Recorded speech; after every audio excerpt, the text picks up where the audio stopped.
ফারসালা বরামরিমানি বেসেন্থै মেলার মাত সিপিআইএম বদলনি হাবানগ নেতাজি সুভাষ চন্দ্র বোসনি আসিমানি সাল পালেলাইখा मानजागैखा सीपीआईएम ने हाते तांगफां एलओपी जितेंद्र चौधरी खबै कबुनि जुदा जुदा आदं रक फारसाल नेताजी सुभाष चंद्र बोसनि मांगप्लिव खुमत्रां कानरुई खुमबगै खुलमिका एलओपी जितेंद्र चौधरी জানুয়ারি আমাদের জাতীয় জীবনে অন্যতম একটা উল্লেখযোগ্য দিন।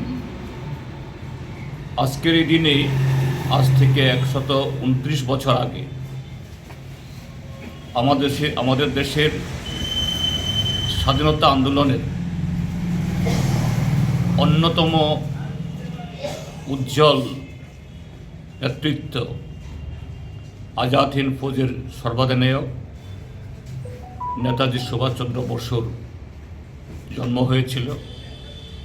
আমরা ভারতের কমিউনিস্ট পার্টি মার্ক্সবাদীর ত্রিপুরা রাজ্য কমিটির তরফ থেকে আমাদের রাজ্য দপ্তরে আজকের এই দিবসটিকে দেশপ্রেম দিবস হিসাবে শুধু আমাদের রাজ্যে না সারা দেশেই আমরা যারা সিপিআইএম বামপন্থীর তরফ থেকে আমরা উদযাপন করছি। এটা সকলেই জানেন যে আমাদের দেশের যে স্বাধীনতা আন্দোলন তার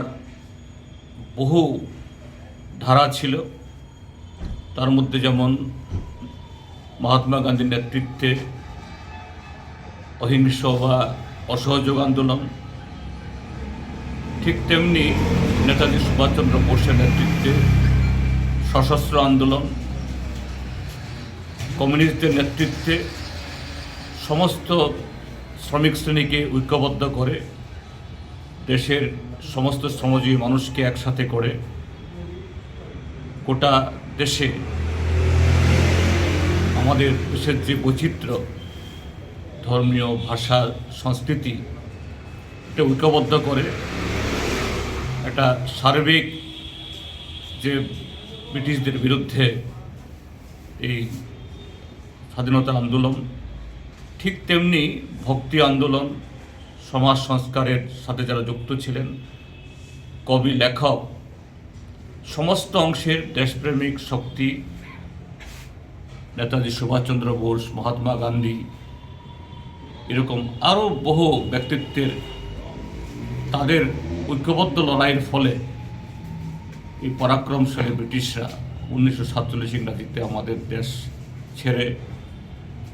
আমাদের হাতে এই স্বাধীনতার পতাকা বা দেশকে স্বাধীন হিসাবে ঘোষণা করতে বাধ্য হয়েছিল। তো আজ আমরা যখন নেতাজি সুভাষচন্দ্র বসুকে স্মরণ করছি, এটা শুধুমাত্র নিছক একটা আনুষ্ঠানিকতা নয়। নেতাজি সুভাষচন্দ্র বসু চেয়েছিলেন একটা ঐক্যবদ্ধ ভারত। এই ভারত দু টুকরো বা আজকে 3 টুকরো হোক, এই ভারত নেতাজি সুভাষচন্দ্র বোস চাননি। তার নজির হলো তার যে আজাদ হিন্দ ফৌজ, সে আজাদ হিন্দ ফৌজের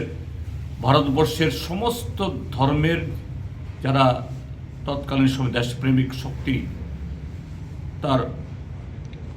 যুক্ত ছিলেন, এবং আজাদ হিন্দ ফৌজের যিনি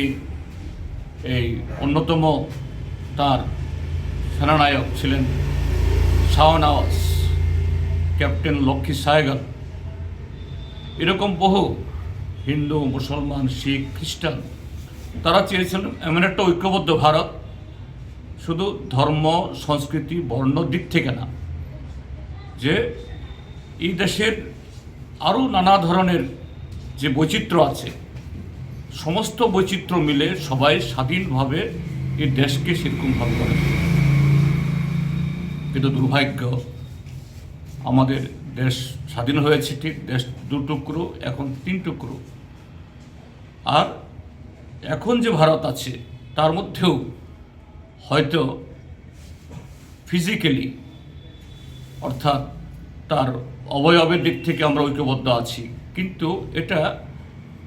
ভেতর থেকে, অন্তর থেকে, মানসিকতার দিক থেকে নানাভাবে স্বাধীনতা আন্দোলনের সেই লক্ষ্য, সেই চেতনা, সেই যে এই কি বলে মানুষের শপথ, এটাকে দুর্বল করার জন্য প্রতিনিয়ত ধর্ম, বর্ণ, আঞ্চলিকতা এবং দেশ স্বাধীন হওয়ার পর যে স্বাধীনতা, এই যে সংবিধান তৈরি হয়েছে,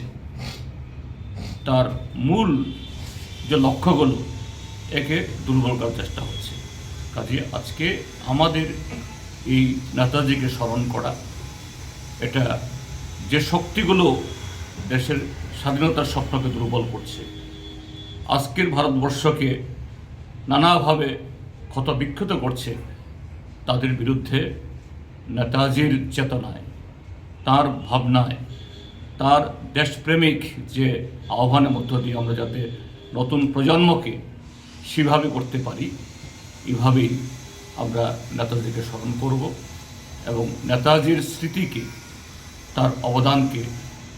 অমর রাখার মধ্য দিয়ে আজকে সারা পৃথিবীতে যে নতুন করে যে আক্রমণ সাম্রাজ্যবাদীদের, তার বিরুদ্ধেও